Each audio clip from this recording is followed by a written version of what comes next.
How to delete your InternShala account. Hello everybody, welcome back to my channel. This is me, Bipin Bisnath, and today I'll guide you on how you can delete your InternShala account. Well, you can do it on your app as well. I'm doing it here on the browser. You can head into internshalah.com. Once you're logged in, you can simply tap on the hamburger icon or the three horizontal line icon at the top right corner here.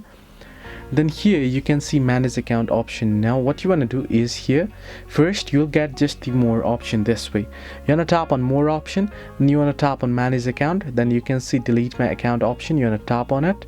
So once you tap on it, it'll ask you here, sorry, here this is just some error here, but you want to tap on more, manage account, and then delete my account here.